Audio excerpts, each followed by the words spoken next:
Everyone is talking about how to get a demon back, but nobody's talking about how to get a teeny tiny twink back. You stupid ass, nobody in the gym wants that. This has been a huge request, so I'm gonna make sure that after this video, you guys can go from this to this, or stay from this to this. Listen carefully, because if you don't fully adhere to what I tell you, your back might end up like this. Don't be like me. I made those mistakes, and this is how I ended up. It's disgusting, it's unsanitary. Trust everything you see online. Fuck barbell rows and pull-ups. Matter of fact, fuck compound movements altogether. Fuck bilateral movements. All you need is single joint unilateral movements for one set. In this video, I'll cover everything you need to know, including shit you probably brush off. Anatomy, scheduling back training, specific exercises, rep ranges, specific biomechanics cues, etc. to ensure you can minimize your back training. So let's get into it.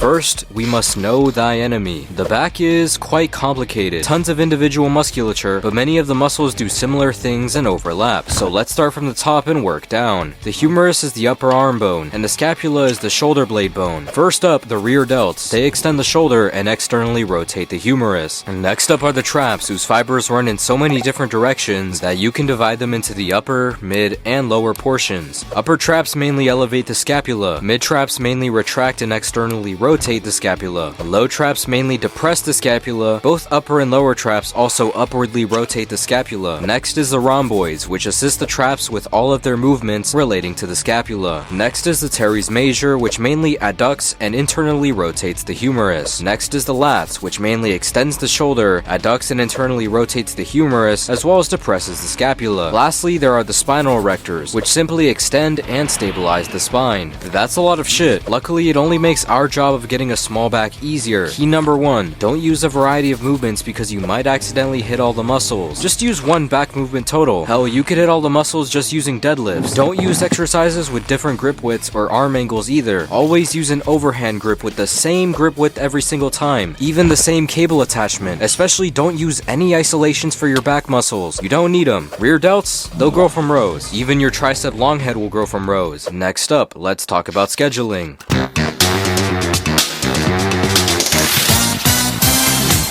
The most common style of structuring back training is 2 back days a week. Upper lower, you hit back on both upper days. Push pull legs, you hit back on both pull days. Remember how complicated the back is though. All the muscles and different functions? This means you can dedicate more days to it per week without having recovery be an issue. Chest, for example, you wouldn't be able to have an upper chest day and then a mid/lower chest day right after. Your chest just wouldn't be properly recovered. But people seem to have this mindset when it comes to the back as a whole. Y'all will have chest and shoulder days, but not lat and trap days. Knowing this, if you want a smaller back, here is key number 2. You want to make sure not to do back 4 times a week. Don't take advantage of targeting different sections of the back to aid recovery. Don't make the mistakes I did. When running upper lower, I had lat, teres, and rear delt biasing movements on my upper day, and trap, rhomboid, and spinal erector biasing movements on my lower day. It was horrible. My recovery was really good, and I was able to hit each movement more fresh and ensure better progression, which is what we don't want. Next up, let's talk about exercise selection.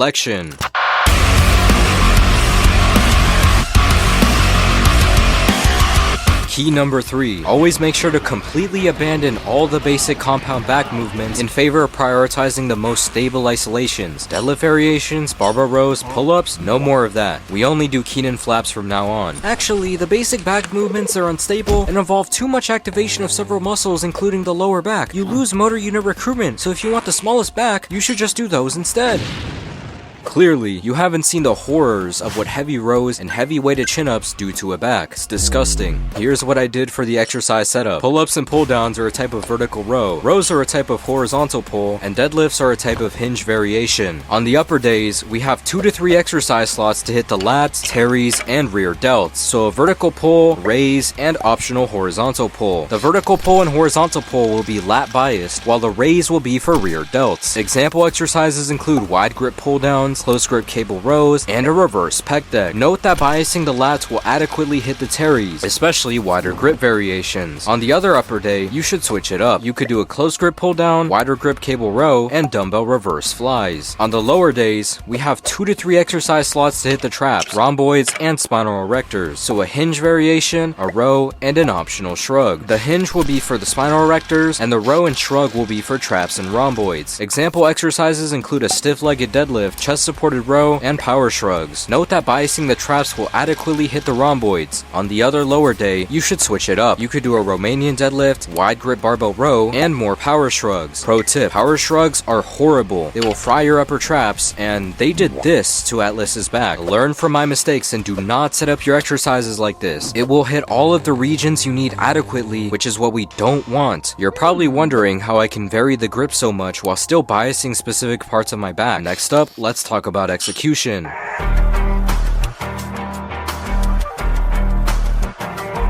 Execution for a small back is pretty simple. You want to make sure you never get close to failure. Always leave reps in the tank and pussy out of your sets. This way your back never feels like growing, even if your workout is perfect. Next, you want to never train with what's known as a stack. A stack is simply the alignment of your ribcage and pelvis, being in a neutral position, you could say. Why is the stack so horrible? This position allows the most expansion during our brace and the best force transfer to direct the most tension to our muscles rather than supporting structures. Not being in this position will result in losing activation, which is exactly what we want. Lots of people already lose their stack, and so it's usually extremely difficult for people to feel their back, even for more experienced lifters. Here are your clues to whether you're keeping a stack. Your back isn't arching or crunching in any way, your head is aligned with your torso, your ribs are flaring out, your shoulder girdle is moving and becomes super elevated, your pelvis is misaligned with your torso, becoming anteriorly/posteriorly tilted. Here are cues that help you maintain a stack. You should have these foot contacts with the ground when you can. You should have these hand contacts with the bars/dumbbells. You should be breathing downward on inhale, feeling your ribs fill with air, and engaging your abs on the exhale. You might need to slightly tuck your pelvis in, using the lowest part of your abs if you have more of an anterior tilt. Alright class, Marcus has made a presentation on specific cues for moving your scapula for the best back growth, so we're gonna watch it to make sure we don't do any of this.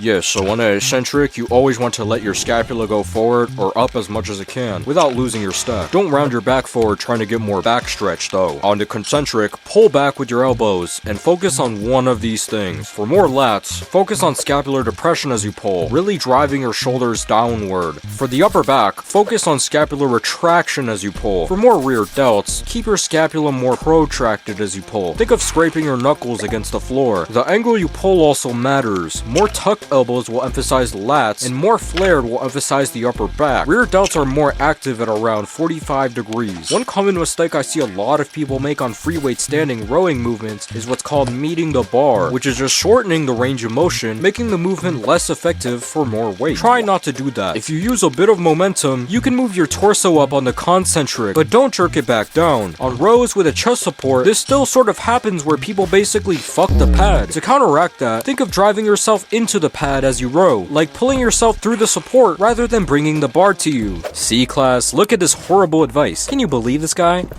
You know what? I'm tired of this. What kind of motherfucker unironically is chasing a small back? This whole video would constitute rage bait. I'll make it up to you though, bro. Let's talk about maximizing your grip strength. This time for max back gains.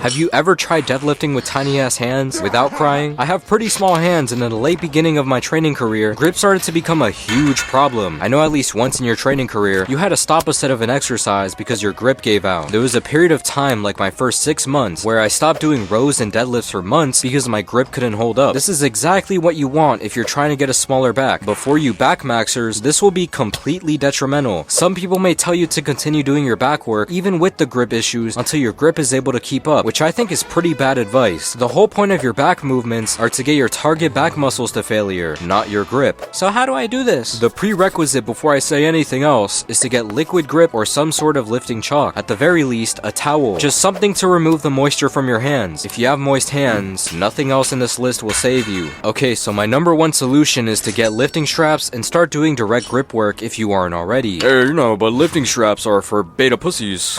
Shut the fuck up.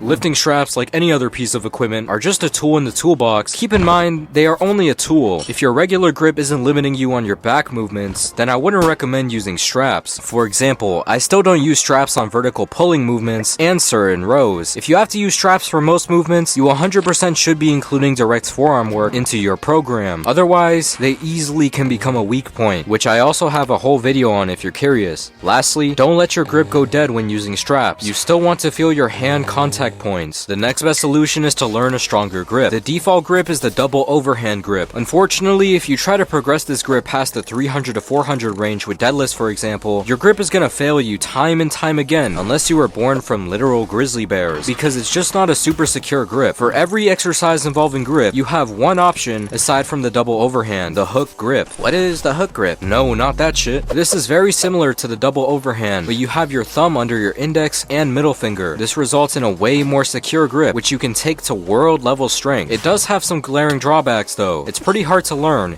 and for people with small hands, it's even harder. Fuck, it requires a lot of practice and getting used to. You also risk tearing your thumb with excessive use on deadlifts. Speaking of deadlifts, you have two options for those, one being the hook grip and the other being the mixed grip. Mixed grip, unlike the hook grip, is brain dead easy to learn. Just turn over one hand and you have a grip that can also take you to world level strength, but it also does have its drawbacks. You can start developing back imbalances over the course of months in which side is under. You also risk a bicep tear on the underhand side, though it's extremely rare. This also can only be used on deadlifts, where you grip a singular bar, not dumbbells. Hey, can I both learn a stronger grip style and use straps? Yes, of course. On deadlifts, for example, you can take the first set to dedicate to your new grip style, and then the rest of the sets can be done with straps to ensure you still get back growth. This is also just good practice in general to limit imbalances for mixed grip, let your thumb heal, or regulate calluses. Here's an additional tip. Keep your wrist neutral. Some of you by accident probably end up wrist curling the weight trying to get that little extra range of motion. You know, like at the bottom of pull downs, oh, I gotta get it below the chin, bro. Stop doing that. If you're wrist curling the weight, it forces your forearms to work much harder. Try to keep your wrists and forearms as aligned as possible. It's not immediately terrible if you're guilty of this. If you start slightly wrist curling the weight as you get more fatigue, that's acceptable. But if you notice it adds extra unnecessary grip fatigue that's limiting you, definitely address the issue.